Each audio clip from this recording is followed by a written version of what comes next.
So in this next part, we are also going to be setting up a non-destructive action for frequency separation manual workflow. Okay.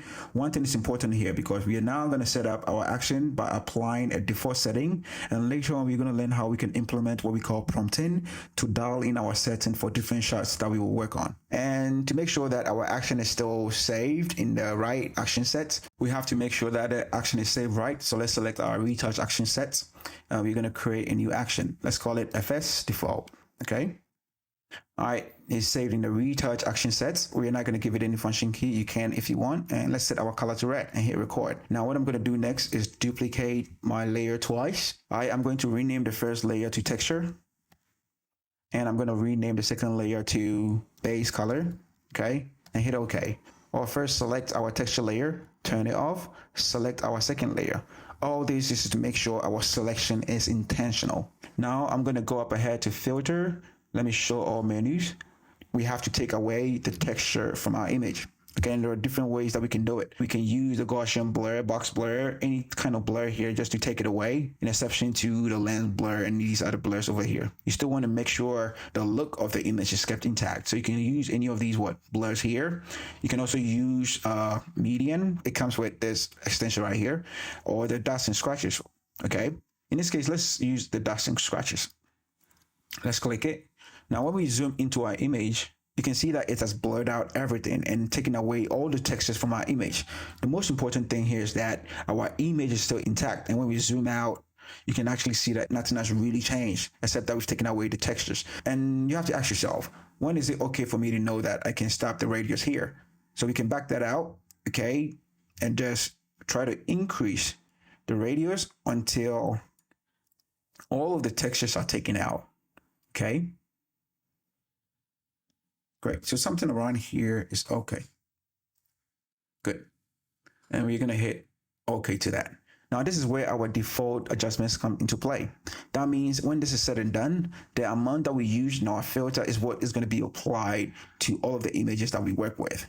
Now, there are times that we don't want that because some of the amount that we might use might cause our image to look different, and we want to control how much we want to add. So we're going to set that up later as a prompt. But for now, we'll continue. Okay, we've set a default value for the dust and scratches. Let's select our texture layer, turn it back on. We're going to move on to image, apply image.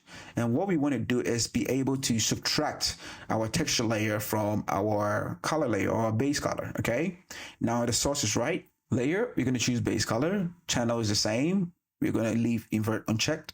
Now when we go to blending, this is where we're going to choose subtract. That means we want to be able to subtract our texture layer from our base color to only have our texture in its own layer. Scale at 2, offset at 128. This is like default. So just have all of this input and click OK. Now the next thing we want to do is set our blend mode to linear light. Okay. Now when we do that, you can see that nothing has totally changed. Now let me stop my recording here and let's test this out. When we go to our background layer and we solo it, you can see that we have the same look to everything being turned on. It's the same. Another thing I want us to do is to delete everything. And a good habit, like I said, is to go up and test out our action again, okay? But when we run it, it's going to run the filter that we set. So let's go back into here. We have dots and scratches. We set a value or radius of 16 for it. Our threshold was at 0, and that is what is recorded in here. And that is what we have. Texture is subtracted from the base color like we did earlier by applying the image, and everything is set right. So I'm going to select the last command and hit record. Now we are not done. To work non-destructively, that means we have to separate or make sure whatever we're doing here, we can revert back to the original without losing any sort of detail or anything. Okay, so whenever I'm working on the base color layer, I like to make sure I'm working on a separate layer or an empty layer. I have my record button on. I'm going to select the base color, go to create new layer. Let's rename the layer to work here and hit enter. So that means that whenever we are working on this layer right here and we make a mistake, we can delete that layer and be able to revert back to this base color layer without affecting it. Okay, we can also do the same for our texture layer. We can select our texture layer now and duplicate it. Now, when we do that, it's going to increase the texture of our image, and that is not what we want. We only want to make a copy of this texture layer so that we can work non-destructively. So to do that, we are going to change this texture copy here. Let's actually rename it to texture work here. hit OK. And then we're going to change this blend mode from linear light back to normal. And then we are going to clip this layer to the texture layer so that everything that we do will have to go through here, but without it being shown like this. All right, I'm going to hold down Option or Alt and then click over here to clip this texture work here layer to our texture layer. That means that I can still go up into my image. Let me stop my recording. I can still go up to, let's say, the forehead area, select any of these tools right here, and I can work on the texture work here layer. For example, clean up some of these things right here. I'm only working on the texture layer right now without affecting anything else. Okay. So let's just say I go up and I make a mistake like this. All right. Let me just create a horrible mistake. So let's just say something like this happened. Okay. I can now go to this texture layer right here and I can delete it. And we still have our texture intact, and we can still duplicate it again and then set those layers back in order for me to start the same process again without losing all the details or my mistake affected the one below. I hope you understand. All right, so now we can continue with where we left off. What I would like to do is just delete everything, okay? Select my action and then run it again so that we can continue. It's gonna have the texture work here layer selected. Now I can select the last layer. What I wanna do last is select this and then group them. I have selected the entire layer using Shift and I grouped it. And I'm gonna call this frequency separation. Now let's test it out. Select our action, delete the layer, let's run it. And everything works just right. When we go up inside, all of our layers are set correctly, right? The blend modes are working correctly. We have our base color layer and our empty work layer here to work. Good. I think this is how we can set up a default frequency separation. So in the next part, we're going to create the same frequency separation action, but this time with a filter prompt. And what that is going to help us to do is that we're going to be prompted each time we run a filter, okay? So that we can be able to specify correct values for the kind of images that we are working with.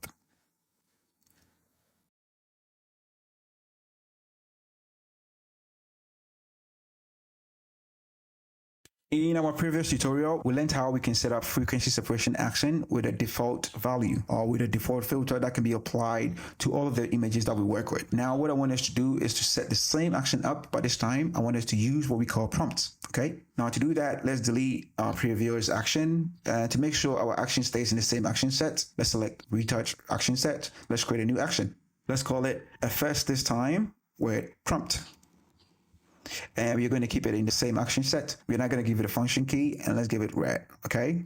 Now we're going to go through the same process of creating the same layers, but when we get to our filter, that is where we're going to set prompts.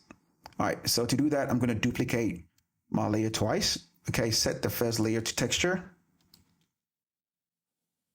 Okay, go to the bottom layer, rename it to base color. Good. I'm going to turn off my texture layer. Now, to apply a filter this time, we're not going to set the default value. So we're not just going to go up ahead and click on filter and apply any filter to our base color. What we want to do is to head up to this icon and insert a new menu item. By doing that, what we are saying is whenever we run this menu item, we want to be prompted to give our own values or specify our own values accordingly. Okay, so let's hit that.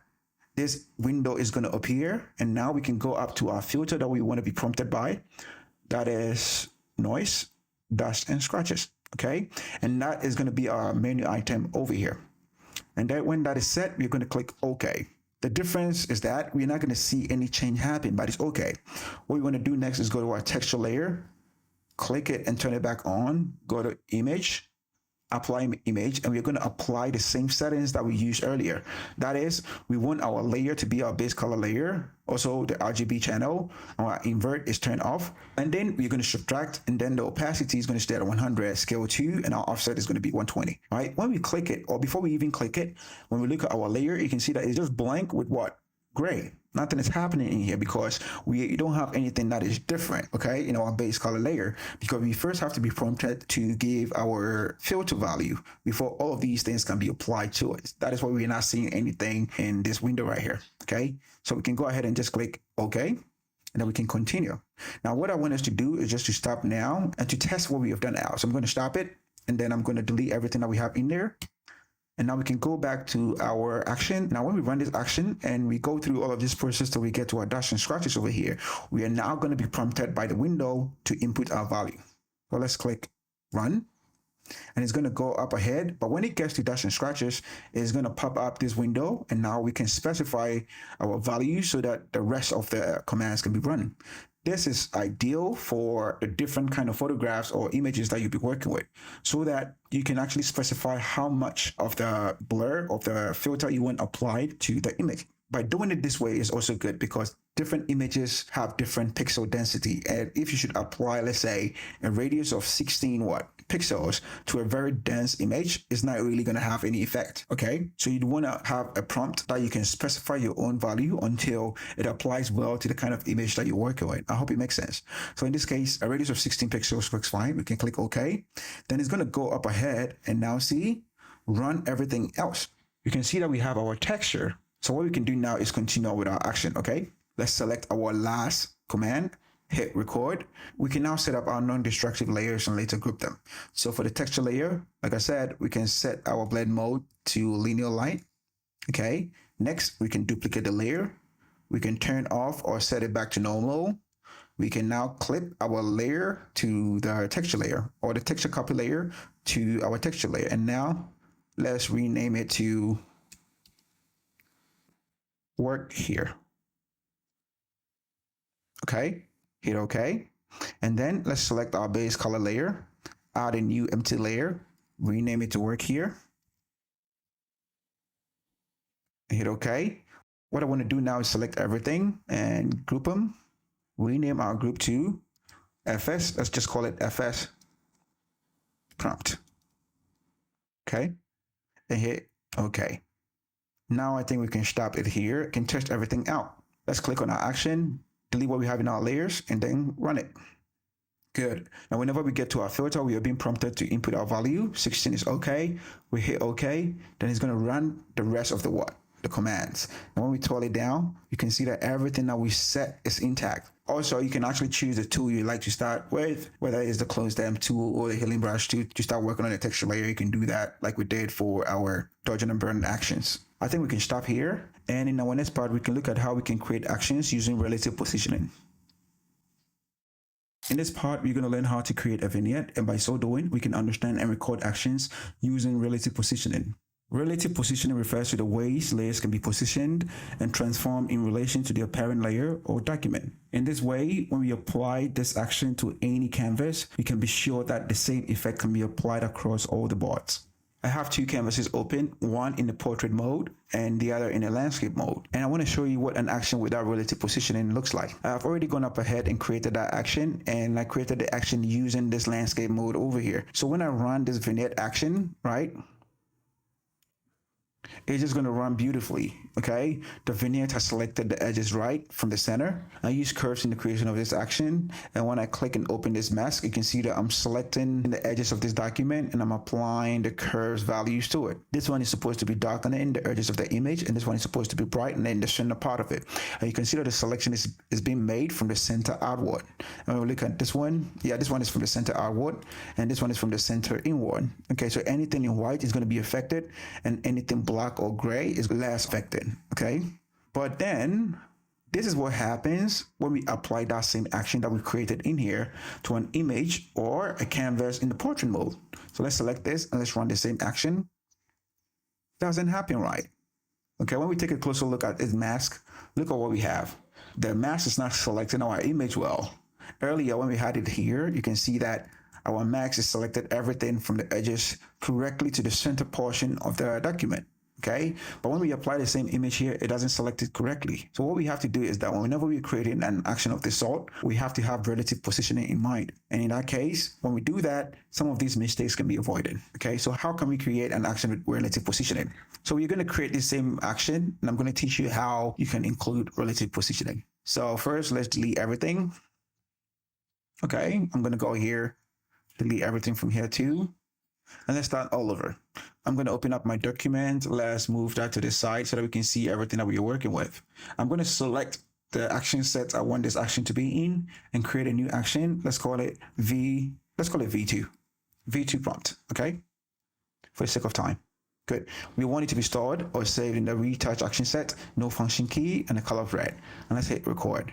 Now that we have everything recorded, to make any selection this time, I'm not going to choose this marquee selection to make any sort of selection. What I'm going to do is select the entire image, right? I'm going to go to select, transform selection, and I'm going to hold down Option Shift to drag my image to the center portion of it. Now, by doing so, I'm moving or resizing my selection to the center portion of the document itself. Okay, if I go up ahead and I click the marquee selection tool here to make my selection and fit it to the center, it's not going to be accurate to the document that we have over here. But by doing it this way and holding down Option or Alt Shift and then click and dragging it this way, what we are saying is I want to transform the selection, but I still want to have everything set to the center of the document relatively. Okay, and with that said, I'm going to click enter. Now we have a very sharp selection here in the corners, and we don't want that. Our vignette has to be circular and very smooth. To ensure that we have something that is very smooth all across, we're going to go to select, show all menus. And what we want to do is go to modify, and we're going to smooth our selection. Now, sample radius, we can hit 500 for the maximum. When we hit that, it's going to start smoothing our selection, but we can do it a couple of more times. Go to select, modify, show all, smooth. Hit it again, select, modify, show all, smooth. Hit it again. Let's add one more to it. Modify, smooth. This is fine. Now, when we have this, we can use this selection to create a mask on our adjustment layer. We can go onto adjustment layer, a new adjustment layer here, or perhaps we can even now go to layer, new adjustment layer, curves. It's going to ask us to give us a name. Let's call it darken. Okay, everything is okay, and hit okay. Now, when we look at our selection or our mask here, we can see that we have a very, very sharp selection going on here, and that is not what we want. We want a selection where it is smooth from the center out. Else, when we make any changes with this mask on, it's just going to be very linear. So we have to smoothen it across. To do that, let's select our mask, go to with a feather, and add a ton of feather. Bear in mind, I'm not just going inside testing things out. Like I told you earlier, you have to pre-plan some of these changes that you're going to make. Just test them out before creating them. Else, you're going to register into your commands unnecessary commands or steps that can break your entire action and will make debugging any sort of error a problem. Okay, so I know where I want this to sit at. That is why I have it set this way one time. Good. So this is what we have now. I can come out of it by holding down Option or Alt and click on the mask. Now, when I come in here, or let's go back again, we can see that our selection that is being made is from the center outwards, and everything in the center is more brighter. And as we go out of it, it becomes darker. That means more is going to be affected in the center as we go out. Now, what we want to do is invert that. So I can go and hit Command I or Control I to invert it. And now what we have is everything in the center is going to be less affected as it moves out. Now let's go back, select our curves, and then dial in our vignette that we want. You can see that with the changes that I'm making, it is affecting everything more around the edges. Okay, so that is what we want. So I'm going to set it around somewhere here. Make sure it's a very smooth vignette. Okay, let's add some changes to it. More like this. Let's add some more. So this is fine. Okay, now I'm going to set that in and duplicate it. Now let's check to see our mask again. And I also want to invert it this time to affect more of the inside than the outside. Okay. Now let's come out of it. And I'm going to reset this values that I have here to add this time around some brightness to the center portion of the document. Okay. So this is what we have now. I think this is set. I'm going to select both adjustments and group them. Now what I'm going to do is call it vignette. And hit OK. Good. Now, at this time, I think we can now stop it and test out our action. Good. So let's click on our action right here, V2 prompt, and let's run it. Boom. It works. Okay. When we open it up to verify the darkened part here, what we know is the edges are more wider than the center. So everything that's going to be darkened.